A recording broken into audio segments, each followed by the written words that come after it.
السلام علیکم ورحمۃ اللہ وبرکاتہ۔ نماز کے درمیان جو تراویح میں ہو یا عام نماز میں ہو لقمہ دیا جاتا ہے، اس سلسلے میں تقریباً نصف درجن سے زائد علماء کرام نے ائمہ اعظام نے پوچھا ہے۔ ہو یہ رہا ہے کہ تراویح کے درمیان کئی جگہ سے یہ شکایت ملی ہے کہ پیچھے جو سامع ہوتے ہیں یا سیکنڈ حافظ ہوتے ہیں وہ موبائل اسکرین پر دیکھ کر کے لقمہ دیتے ہیں۔ باضابطہ وہ اسکرین کھول کے رکھتے ہیں، اس کے اوپر آیات دیکھ رہے ہوتے ہیں، جہاں کچھ آگے پیچھے ہوا معاملہ یا اٹک لگی فوراً لقمہ دے دیا اور پھر وہ بند کر کے جیب میں رکھتے ہیں رکوع کے وقت میں اور پھر نماز میں شامل ہو جاتے ہیں۔ آیا اس کا کیا حکم ہے؟ یاد رکھیے لقمہ کیا ہے۔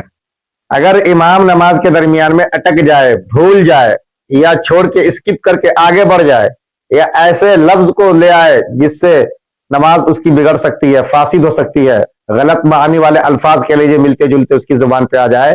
ایسے وقت میں جو مقتدی ہوتے ہیں، جو شامل نماز ہوتے ہیں، نماز سے باہر نہیں، ان کی ذمہ داری یہ ہوتی ہے کہ وہ آقا علیہ الصلوۃ والسلام نے جو ہمیں دین دیا ہے، جو طریقہ کار انہوں نے سکھلایا ہے، اس کے مطابق وہ ان کو یاد دلا دے۔ یہ ہوتا ہے لقمہ دینا۔ اس کے بارے میں اصول یاد رکھیں آپ، جب تک انسان نماز کے اندر ہے تب تک نماز والے سارے معاملات کے لیے وہ اپنے آپ کو جواب دہ، ذمہ دار اور پابند بنا کے چلتا ہے۔ لہٰذا اگر مقتدی بھی نماز میں ہے،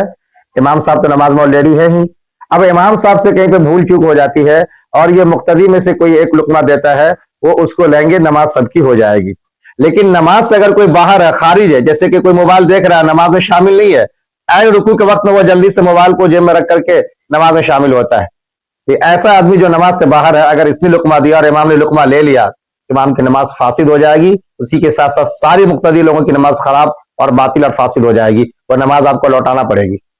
کیونکہ جب تک آپ نماز کے اندر ہے تو اس کا مطلب ہے کہ پوری ذمہ داری کے ساتھ آپ عبادت میں شامل ہے۔ نماز سے باہر اگر ہے تو ہو سکتا ہے کہ آپ بات چیت کر رہے ہو، کسی کو سیکھنے سکھانے کا سلسلہ جاری رکھ رکھے ہو، یا یوں ہی تلاوت آپ کر رہے ہو، کچھ بھی ہو سکتا ہے۔ جب آپ نماز میں داخل نہیں ہے تو نماز کے سارے اصول و آداب اور جو پروٹوکول ہے اس کو آپ نے بجا ہی نہیں لایا، آپ اس سے باہر ہو گئے۔ جب باہر ہو گئے تو آپ کا کیا کام نماز والوں کے لیے؟ اب آپ باہر سے اگر کچھ کرتے ہیں، نماز والا اس کو اگر لے لیتا ہے تو سب کی نماز خراب ہو جائے گی، ختم ہو جائے گی۔ آپ بر صغیر کے اندر ہیں، حنفیہ مسلک کو فالو کرتے ہیں، ان کے فتوے جا کے دیکھ لیں، کلیئر کٹ یہ بات مل جائیں گی، کسی کی نماز نہیں ہوگی جب امام کی نماز ختم ہو جائے گی تو۔ اس لیے جس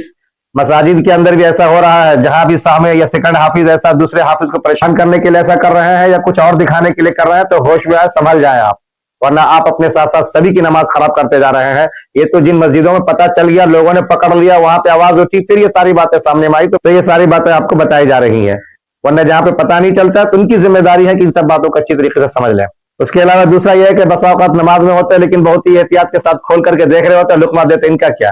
تو ظاہر سی بات ہے بھائی، میں نے کہہ دیا، حنفیہ مسئلوں کو فالو کرتے ہو نا آپ، عمل کثیر پڑھ لینا، موبائل کا جیب سے نکالنا، پھر رکھنا، پھر اسکرین کھولنا، متعلقہ آیات پہ جانا، کیا یہ عمل کثیر نہیں تو کیا ہے یہ؟ نماز سے باہر میں کوئی بھی دیکھے گا آپ کو تو لگے گا ہاں بھائی وہ قرآن شریف کی تلاوت کر رہا ہے، چاہے موبائل پہ کچھ سرچ کر رہا ہے، وہ دیکھ کر کے فیصلہ کر دے گا، تو کہے گا نہیں کہ نماز کے اندر ہے، تو گئی آپ، تو اسے بھی آپ کی نماز ختم ہو گئی۔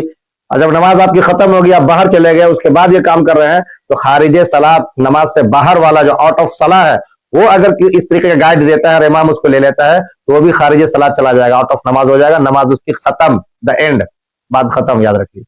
اس کو ہم لوگ اچھی طریقے سے سمجھ رہے ہیں، اور جو بھی ائمہ یا حافظ یا سامع ایسا کر رہے ہیں وہ سب اچھی طریقے سے ان کو ذہن میں بٹھا لیں، لوگوں کو سمجھا دیں، تاکہ جو نماز ہم لوگ پڑھ رہے ہیں یہ صحیح طریقے سے انجام پائے۔